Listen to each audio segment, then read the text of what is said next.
Welcome world, this is Random Fix and this is part 2 of how to buy a pre-owned vehicle. And we just went through and started the vehicle, checked underneath the hood, and now I'm going to show you what to check on the inside. So earlier we rolled down all the windows worked, right? I'm going to make sure all these door lock actuators work. This is a 4-door.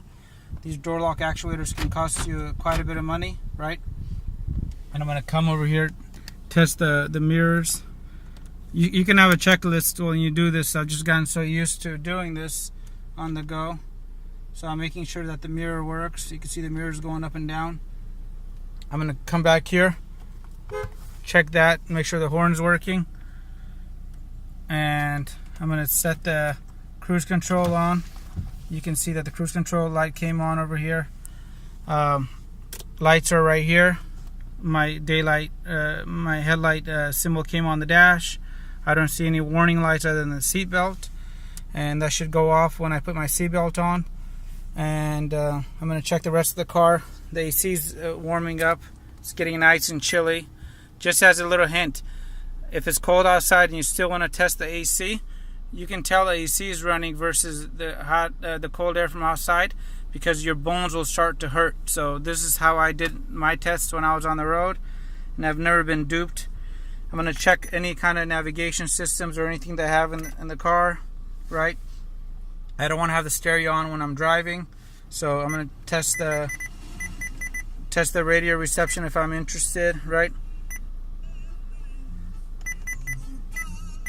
Check that out on there.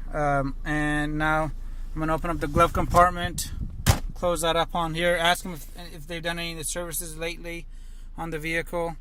And I'm going to play with the drawers and the little compartments around the car, right? So these are all things you should check out for. I'm going to flip down the visor to make sure that the mirrors on the visor are not broken. I'm going to go ahead and check the map lights, the dome lights. Somebody's changed out these light bulbs to LED. I would notice that.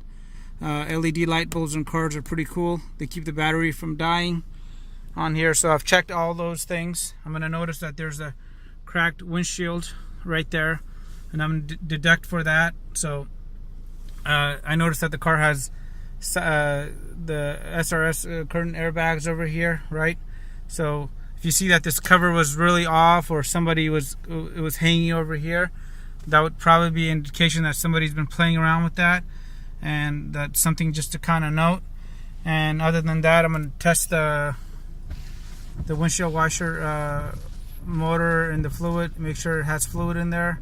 So look at the rear view mirror, make sure that's nice and tight, and test the visor, the sunglass holder.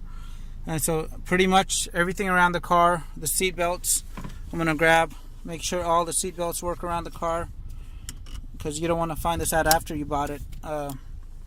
And I put my own seat belt on and the light went off. You can see the light just came back on.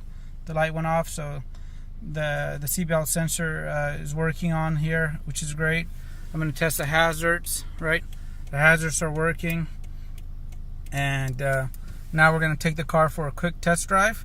But before we do that, now that the car is nice and warmed up and it's at operating temperature, which is right there, I'm going to give this heater a quick crank to make sure that the air is working.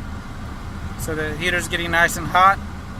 And now I'm going to go ahead and switch the selector to my feet. And that is blowing on my feet now. And I'm going to check the windshield defrost on it. And now the air is blowing up here, which is great. So all those things are working now. And now we're ready for the test drive. I'll have a link to the previous video. And this is part 2 of part 4. And we'll see you on the road now.